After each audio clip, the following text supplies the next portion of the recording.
Sunset high and I'm by your side. Blood rush in the haze glow. My hands to the bones. No stop. For the generations to come, celebrated in the seventh month. Live in the temporary shelters for 7 days. All native-born Israelites are to live in such shelters, so your descendants will know that I had the Israelites live in temporary shelters when I brought them out of Egypt. I am the Lord your God. So Moses announced to the Israelites the appointed festivals of the Lord. Olive oil and bread set before the Lord. The Lord said to Moses, command the Israelite to bring you clear oil of pressed olives for the light, so that the lamps may be kept burning continually. Outside the curtain, that shields the ark of the covenant law in the tent of meeting, Aaron is to tend the lamps before the Lord from evening till morning continually. This is to be a lasting ordinance for the generations to come. The lamps on the pure gold lampstand before the Lord must be tended continually. Take the finest flour and bake 12 loaves of bread, using 2/10 of an ephah for each loaf. Arrange them in 2 stacks, 6 in each stack, on the table of pure gold before the Lord. By each stack put some pure incense as a memorial portion to represent the bread and to be a food offering presented to the Lord. This bread is to be set out before the Lord regularly, Sabbath after Sabbath, on behalf of the Israelites, as a lasting covenant. It belongs to Aaron and his sons, who are to eat it in the sanctuary, because it is the most holy part of the perpetual share of the food offerings presented to the Lord. A blasphemer put to death. Now the son of an Israelite mother and Egyptian father went out among the Israelites, and a fight broke out in the camp between him and an Israelite. The son of the Israelite woman blasphemed the name with a curse, so they brought him to Moses. His mother's name was Shelomoth, the daughter of Dibri the Danite. They put him in custody until the will of the Lord should be made clear to them. Then the Lord said to Moses, take the blasphemer outside the camp. All those who heard him are to lay their hands on his head, and the entire assembly is to stone him. Say to the Israelites, anyone who curses their God will be held responsible. Anyone who blasphemes the name of the Lord is to be put to death. The entire assembly must stone them, whether foreigners or native born. When they blaspheme the name, they are to be put to death. Anyone who takes the life of a human is to be put to death. Anyone who takes the life of someone's animal must make restitution, life for life. Anyone who injures their neighbor is to be injured in the same manner, fracture for fracture, eye for eye, tooth for tooth. The one who has inflicted the injury must suffer the same injury. Whoever kills an animal must make restitution, but whoever kills a human is to be put to death. You are to have the same law for the foreigner and the native born. I am the Lord your God. Then Moses spoke to the Israelites, and they took the blasphemer outside the camp and stoned him. The Israelites did as the Lord commanded Moses. The Sabbath year, the Lord said to Moses on Mount Sinai, speak to the Israelites and say to them, when you enter the land I am going to give you, the land itself must observe a Sabbath to the Lord. For 6 years sow your fields, and for 6 years prune your vineyards and gather your crops. But in the 7th, the land is to have a year of Sabbath rest and a Sabbath to the Lord. Do not sow your fields or prune your vineyards. Do not reap what grows of itself, or harvest the grapes of your untended vines. The land is to have a year of rest. Whatever the land yields during the Sabbath year will be food for you.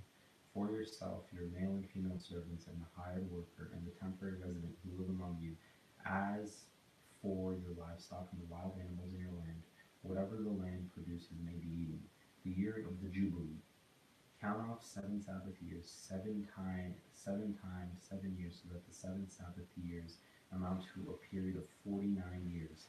Then have the trumpet of sounded everywhere on the 10th day of the 7th month, on the Day of Atonement. Sound the trumpet throughout your land. Consecrate the 50th year, and proclaim liberty throughout the land to all its inhabitants. It shall be a jubilee for you. Each of you is to return to your family property and to your own clan. The 50th year shall be a jubilee for you. Do not sow and do not reap what grows or itself, or harvest the unintended vines. For it is a jubilee, and it is to be holy for you. Eat only what is taken directly from the fields. In this year of jubilee, everyone is to return to their own property. If you sell land to any of your own people, or buy land from them, do not take advantage of each other.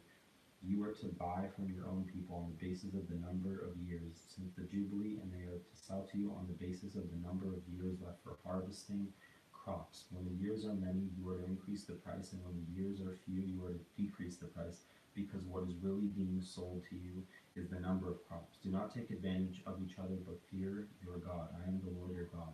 Follow my decrees and be careful to obey my laws, and you will live safely in the land.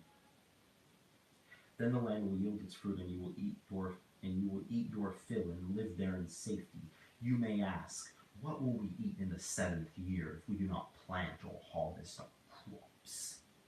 I will send you such a blessing in the 6th year that the land will yield enough for 3 years. What you plant during the 8th year, you will eat from the old crop and will continue to eat from it until the harvest of the 9th year comes in.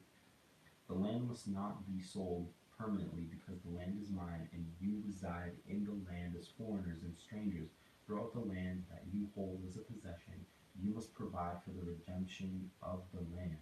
If one of your fellow Israelites becomes poor and sells some of their property, their nearest relative is to come and redeem what they have sold.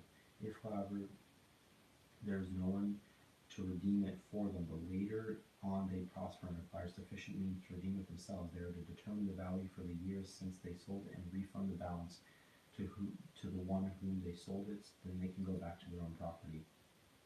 But if they do not acquire the means to repay, what was sold will remain in the possession of the buyer until the year of the Jubilee. It will be returned in the Jubilee, and they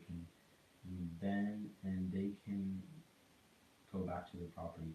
Anyone who sells a house in a walled city retains the right of a redemption a full year after its sale. During that time, the seller may redeem it. If it is not redeemed before a full year has passed, the house in the walled city shall belong permanently to the buyer and to the buyer's descendants. It is not to be returned in the Jubilee. But houses in villages without walls around them are to be considered as belonging to the open country, and they can be redeemed, and they are to be returned in the Jubilee. The Levites always have the right to redeem their houses in the Levitical towns which they possess. So the property of the Levites is redeemable. That is, a house sold in any town they hold is to be returned in the Jubilee, because the houses in the towns of the Levites and their property among the Israelites, but the pasture land belonging to their towns must not be sold. It is their permanent possession. If any of your fellow Israelites become poor and are unable to support themselves among you, help them as you would a foreigner and stranger, so that they can continue to live among you.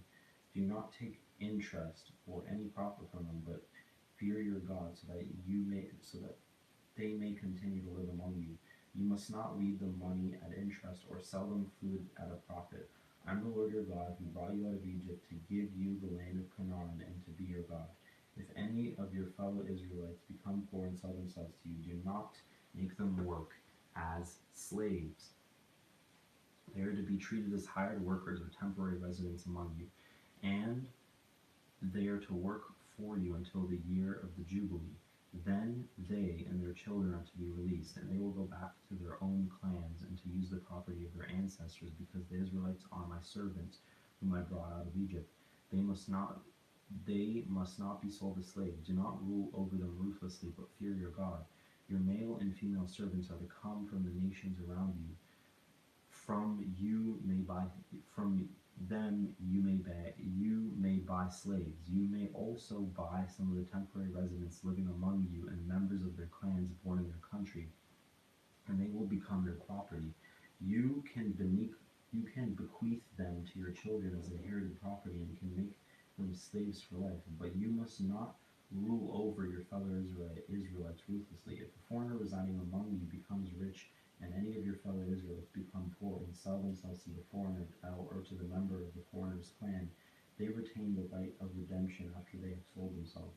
One of their relatives may redeem them, as an uncle or a cousin or any blood relative in their clan may redeem them, or if they prosper, they may redeem themselves. They and their buyer to count the time from their year they sold themselves up to the year of Jubilee. The price for the release is to be based on the rate paid to a hired worker for that number of years. If many years remain, they must pay for their redemption the larger share of the price paid for them. If only a few years remain until the year of the Jubilee, they are to compute that and pay for the redemption accordingly. They are to be treated as workers hired from year to year.